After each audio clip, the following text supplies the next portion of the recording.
আর একবার সরাসরি কথা বলবো অরিত্রিক ভট্টাচার্য এই মুহূর্তে রয়েছেন আমাদের সঙ্গে। অরিত্রিক, সেই ছবি আমরা দেখালাম কিছুক্ষণ আগেই। আইএনটিইউসির সেবা দল তারা আজকে শিক্ষকদের আন্দোলনের পাশে দাঁড়িয়েছেন, প্রতীকী রবীন্দ্রনাথ সাজিয়ে এনেছিলেন তারা। এরই পাশাপাশি শিক্ষকরা তারাও শান্তিপূর্ণভাবে অবস্থান চালিয়ে যাচ্ছেন, কিন্তু বিকাশ ভবনের সামনে পুলিশি প্রহরার যে ছবিটা, একেবারে কড়া নিরাপত্তার বন্দোবস্ত, সেই ছবিটায় কিন্তু এতটুকু বদল লক্ষ্য করা যাচ্ছে না। অরিত্রিক,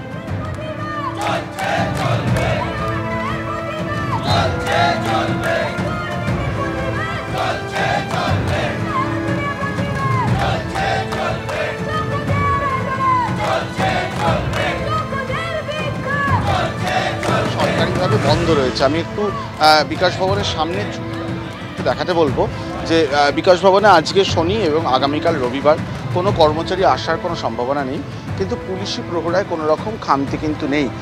অবশ্যই বৃহস্পতিবার সন্ধ্যেতে যে সংখ্যায় পুলিশ এখানে হঠাৎ করে হাজির হয়েছিলেন সেই সংখ্যাটা নেই বটে, কিন্তু এখানে পুলিশ থেকে শুরু করে র্যাফ কর্মী থেকে শুরু করে মহিলা র্যাফ কর্মী তারা সবাই কিন্তু এখানে অবস্থান করছেন এবং বলা চলে বিকাশ ভবনের যে মূল গেট অর্থাৎ প্রধান যে গেটটি রয়েছে সেটিকে প্রায় আগড়ে রেখেছেন এবং ভেতরেও কিন্তু পুলিশ পোস্টিং রয়েছে, সেখানেও র্যাফ রয়েছেন। এবং অন্যদিকে যারা চাকরি হারা শিক্ষক শিক্ষিকা, একটু আগে তোমাকে দেখাচ্ছিলাম, তারা অনেকে জড়ো হয়ে তারা একটা নিজেদের মধ্যে মিটিং করছেন, তারা একটা সিদ্ধান্ত নিচ্ছেন যে এর পরবর্তী সময় তারা কিভাবে আন্দোলন এগিয়ে নিয়ে যাবেন। অন্যরা কিন্তু এখানেই এইভাবে অবস্থান করছেন। বৃহস্পতিবার থেকে সারা রাত তারা বসেছেন, কালকে সারা দিন সারা রাত তারা বসেছেন, এখানেই তারা ধিক্কার সভা পালন করেছেন এবং শেষ পর্যন্ত এই ফুটপাতেই কিন্তু শিক্ষক শিক্ষিকা যারা চাকরি হারিয়েছেন, যোগ্য শিক্ষক শিক্ষিকা, তাদের ঠাঁই হয়েছে আপাতত এই বিকাশ ভবনের সামনে সল্টলেকের এই ফুটপাতে। বিস্তীর্ণভাবে ফুটপাতে ছড়িয়ে ছিটিয়ে তারা বসে আছেন এবং তারা প্রত্যাশা করছেন যে সরকারের তরফ থেকে নির্দিষ্ট ব্যবস্থা নেওয়া হবে যাতে তারা এই পরিস্থিতি থেকে বেরিয়ে সবেতনে সসম্মানে পুনর্বহাল হতে পারেন। ধন্যবাদ। সাত সকালে এক ব্যক্তির অগ্নিদগ্ধ দেহ ঘিরে রীতিমতো চাঞ্চল্য ছড়ালো শ্যামপুকুর থানার অন্তর্গত নিবেদিতা লেনে। আমরা রয়েছি কলকাতা পুরসভার ৮ নম্বর ওয়ার্ডের অন্তর্গত সেই নিবেদিতা লেনের এই যে বহুতল, সেই বহুতলের একেবারে নিচে যে বাড়ির এবং বাউন্ডারির মাঝের যে ফাঁকা অংশ, সেখানেই কিন্তু এক ব্যক্তিকে জ্বলন্ত অবস্থায় দেখতে পান স্থানীয়রা যেটা বলছেন যে 50 ঊর্ধ্ব এক ব্যক্তি, তাকে কিন্তু জ্বলন্ত অবস্থায় তারা দেখতে পান।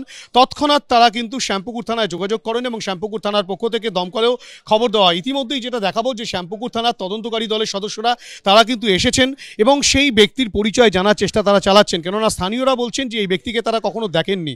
এই যে গোটা ঘটনা, সেই ব্যক্তি কিভাবে জ্বলতে শুরু করলেন, তিনি কি আত্মঘাতী হয়েছেন নাকি তাকে কেউ খুন করে জ্বালিয়ে দিয়েছে, সেই বিষয়টা এখনো পর্যন্ত স্পষ্ট নয়। কেননা সকালবেলা আজ সকাল 8:30 থেকে 9টা নাগাদ এই বিষয়টা চাক্ষুষ করেন স্থানীয়রা। এই যে নির্মীয়মান বিল্ডিং, প্রায় 2 বছর ধরে এই বিল্ডিংটি তৈরি হচ্ছে, সেই বিল্ডিংয়ের যে ফাঁকা অংশ রয়েছে নিচের, সেই ফাঁকা অংশে কিন্তু এই ঘটনা ঘটে। স্বাভাবিকভাবেই প্রাথমিক তদন্তে পুলিশ মনে করছে সম্ভবত এই ব্যক্তিকে খুন করা হয়ে থাকতে পারে, কিন্তু সে বিষয়টা এখনো পর্যন্ত স্পষ্ট নয়। ময়না তদন্তের রিপোর্ট হাতে আসার পর স্পষ্ট হবে মৃত্যুর সঠিক কারণ কি। এবং যে চিত্র দেখা যাচ্ছে যে তদন্তকারী দলের সদস্যরা তারা কিন্তু তদন্ত প্রক্রিয়া চালাচ্ছে এবং এই তদন্ত প্রক্রিয়ায় তারা চালিয়ে জানার চেষ্টা করছেন যে কিভাবে এই ঘটনাটা ঘটলো, এই ব্যক্তির পরিচয় কি, সেই বিষয়টাও জানার চেষ্টা চলছে। গোটা ঘটনার তদন্ত চলছে।